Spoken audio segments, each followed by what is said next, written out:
मैं जय कृष्ण गोस्वामी सतोली माँ और बेटा का कहानी सुनाने जा रहा हूँ। इसी राज में एक राजा राज करता था। वो राजा अपने पत्नी से बहुत बेहद प्यार करता था। राजा और रानी बहुत खुशी में अपना जिंदगी बिताता था। एक दिन की बात है, रानी बीमार पड़ गई।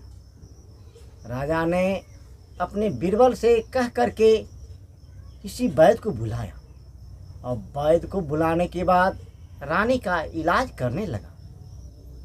रानी 1 महीना की दवाई खाते हुए रानी को बीमारी का कोई सुधार नहीं हुआ। रानी ने राजा को बुलाया और राजा से बोला, हे राजा साहब, मेरे मर जाने के बाद आप दूसरा शादी नहीं कीजिएगा। राजा ने बोला, क्यों नहीं? आजकल के युग में एक शादी क्या, लोग तीन शादी करता है। तो हम तो राजा हैं, 1 के भला 2, 2 के भला 3। राजा की बात सुनकर के रानी अब सोच में फंस गया। अब सोच में फंसने के बाद रानी सोचते सोचते रानी का मृत्यु हो गई। रानी का मृत्यु होने के बाद राजा ने उसका अंतिम कार्यक्रम समाप्त होने के बाद एक बंजारन के साथ वो अपना शादी कर लिया। बंजारन देखने में दिव्य सुंदरी था और बंजारन के साथ उसका भाई भी उसके घर आ गया। घर आने के बाद अब दोनों भाई बहन रहने लगा। भाई इतना लालची था कि बहन का रुपया पैसा बहन से मीठा बातें करके लिया करता था और अपना घर में इकट्ठा करता था। ये बेटा सतोला बेटा जो था, उस बंजारन को अपनी माँ से भी ज़्यादा बेहद प्यार करता था। लेकिन बंजारन उस सतोला बेटा को अनपढ़ गंवार जाहिल बुज़दिल बना दिया। वो इतना ही समझता था कि मुझे खाना है और काम करना है, इसके अलावा कुछ वो समझता ही नहीं था। कुछ दिन के बाद बंजारन को एक बेटा हुआ। वो बेटा भी उतना ही हुआ जो मतलब साक्षर का बोध हो गया और झूठ नाटक करने लगा कि मैंने बड़े शहर में पढ़ करके मैंने बहुत बड़ा डॉक्टर बना। कुछ दिन के बाद बंजारन का बेटा घर आया और अपनी माँ से बोला, माँ, मुझे कुछ पैसे का आवश्यकता है। उसका माँ बोला, बेटा ठीक है, मैं तुझे पैसा दूंगा। इतने में कुछ ही दिनों के बाद सौतेले बेटे का विवाह एक पढ़ी लिखी लड़की के साथ हो गया और उसका पति जो था अपने घरवाली समझता ही नहीं था। जब कुछ ही दिनों के बाद उसका बंजारन का बेटा उससे कुछ रुपया मांगने आया तो बंजारन ने बोला, ठीक है बेटा, तुझे मैं पैसा दूंगा। तो वो पुतहू ने बोला, माँ, जो पैसा आप अपने लल्ला को जो आपने दे रहे हैं, वो पैसा लेकर के गांव में ही कोई सरकारी मेडिकल खोल ले तो कितना अच्छा होगा। अपने राज के प्रजा को भी भलाई होगा और आपका नाम भी होगा। जो बंजारन माँ का बेटा बहुत बड़ा डॉक्टर बना। बोला, नहीं, हाँ, तू बहुत अच्छा कहता है, गांव में ही क्यों ना खोलेगा। ये बात धीरे धीरे वो लड़की अपने घर वाले को ही बोल दिया। वो भी मूर्ख अनपढ़ गंवार बोला, हाँ, गांव में ही खोलेगा। अब गांव में उसी पैसे से मकान बनने लगा और मकान का काम जोर शोर से होने लगा।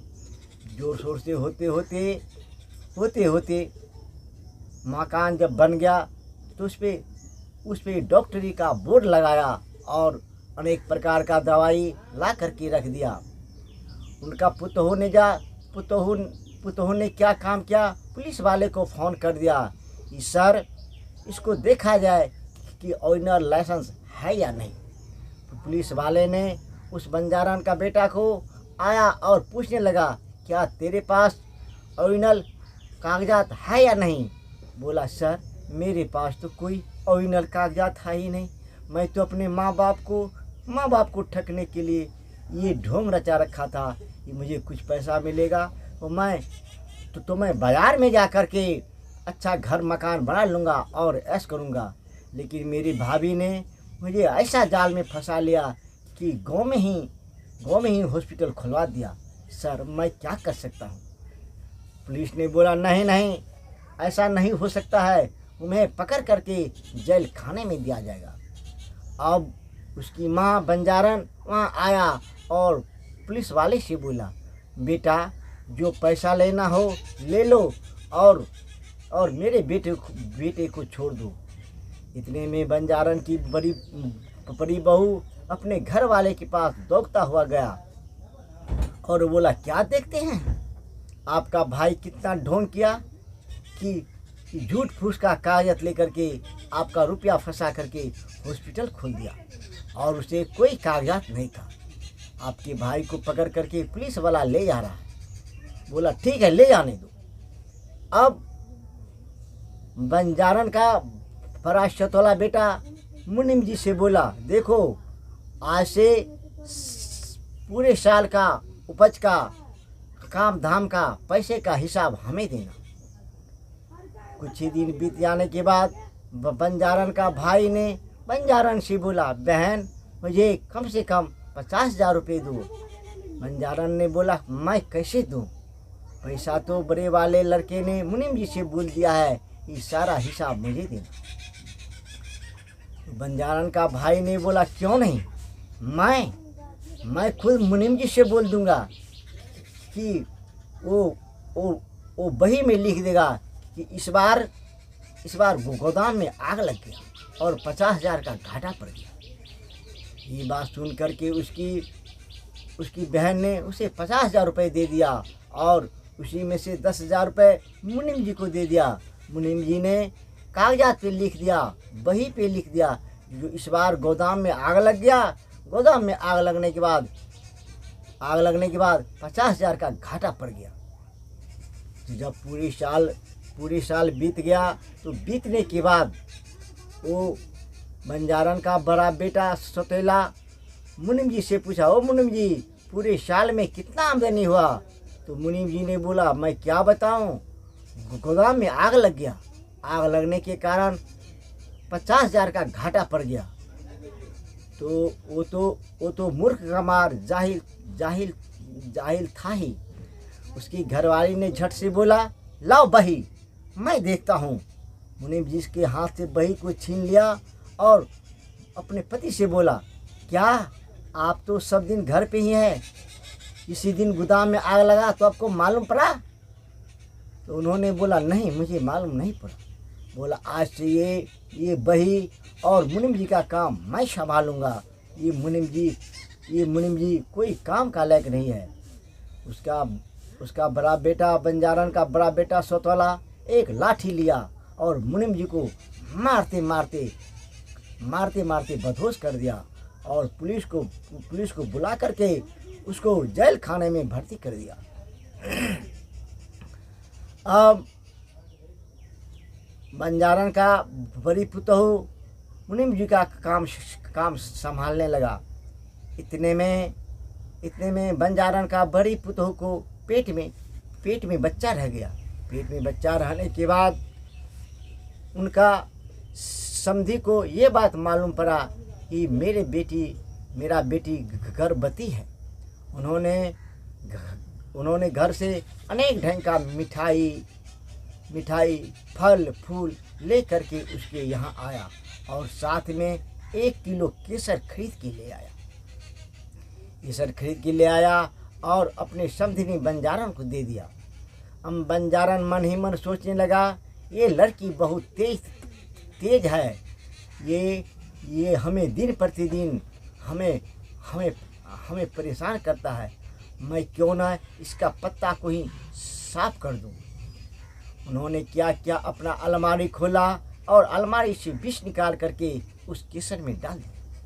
केसर में डाल देने के बाद उन्होंने क्या काम किया, गर्म दूध में केसर घोल दिया और अपने बहू को जा करके दे दिया। बहू, तू ये पी लो, केसर पीने से बच्चा गोरा गोरा दूध जैसा होता है, ये पी लो। जब वो पुतहू दूध का गिलास अपने हाथ में लिया तो एक नौकरानी दौड़ता हुआ आया, बोला, बहन जी, मैं आपसे हाथ जोड़ता हूँ, मैं आपका पाँव पड़ता हूँ, आप ये दूध ना पिए। इस दूध में जो केसर मिला है, उस केसर में जहर दिया हुआ है। ये जहर पी लेने के बाद आपका मौत हो जाएगा। इतना बात सुन करके उन्होंने दूध नहीं पिया। अब इतने में उसका पति उनके पास सोने के लिए आ गया, तो उसमें गिलास में दूध रखा हुआ देखा और बोला, ये प्राण प्यारी, ये दूध रखा है, दूध पी लो। बोला, नहीं, इस दूध में जहर मिला है, मेरा आत्मा धड़क रहा है कि ये दूध पीने से हमारा मृत्यु हो जाएगा। बोला, दूध में जहर कौन पिलाएगा, कौन मिलाएगा? मेरी माँ? नहीं, मेरी माँ तो भारत माता है। मेरी माँ से बढ़ के इस दुनिया में कोई है ही नहीं। मेरा माँ मेरे साथ अन्याय नहीं कर सकता है। तो बोला, इसका परीक्षा लिया जाए, मैं माँ को आने से पूछूंगा। बोला, अरे ये छोटी सी बात के लिए माँ को क्या कष्ट देना। ये छोटी सी बात के लिए माँ को क्या कष्ट देना। लाओ, ये दूध मैं पी लेता हूँ। दूध उठा करके और बंजारन का बड़ा बेटा पी लिया। पीते ही उसके मुंह से खून का बछोड़ा निकलने लगा, माथे से चक्कर आने लगा। इतने में उसका बंजारन का अपना बेटा और उसका भाई स्टाम्प ले करके आ गया और उसके घरवाली को एक घर में बंद कर दिया और उससे सादा पन्ना पे अंगूठी का निशान लेने लगा। इतने में बंजारन वहाँ से दौड़ता आया, बोला, भाग जा, नहीं तो मैं तेरा जान मार दूंगा। अयोध्या में माता कैकेयी ने राम को मात्र 14 वर्ष का वनवास दिया था। लेकिन मैं माँ कैसा हूँ जो एक बेटे को जिंदगी और मौत के बीच में सुला दिया हूँ और जिंदगी के लिए मैंने वनवास दे रहा हूँ। ऐसा माँ पे अब दुनिया में विश्वास नहीं रहेगा। मैं इसका अंगूठे का निशान नहीं लेने दूंगा। और सादा पन्ना को फाड़ दिया और जिस घर में उसका बड़ी पुतहू बंद था, उस घर का ताला तोड़ दिया। और ताला तोड़ने के बाद वो बेचारी तो गर्भवती से था, वो तो चल फिर नहीं पाता था। फिर भी दौड़ता हुआ अपने पति के पास आया। दोनों सास पुतोह मिल करके उसे उठा करके एक हवादार जगह में ले गया और सिपाही को बुला करके एक वैद्य को बुलाया और वैद्य से उसे इलाज करवाने लगा। इलाज करवाने के बाद वो लड़का ठीक हो गया और बंजारन ने अपने बेटे को फांसी दिला दिया और सतोले बेटे को लेकर के और बहू को लेकर के अपना ऐश का ज़िंदगी बिताने लगा। सतोली माँ और सतोला बेटा का कहानी समाप्त हो गया। बंजारन जैसी लड़की जो कि कैकेयी का तुलना करने लगा और ये कहा कि राम को कैकेयी ने 14 वर्ष का वनवास दिया था और मैंने अपने बेटे को वो सदा जिंदगी के लिए वनवास दे रहा हूँ। अब इस दुनिया में माँ का विश्वास नहीं रहेगा। फिर उन्होंने अपने बेटे को जिला लिया और सतोली माँ और बेटे का कहानी समाप्त हो गया।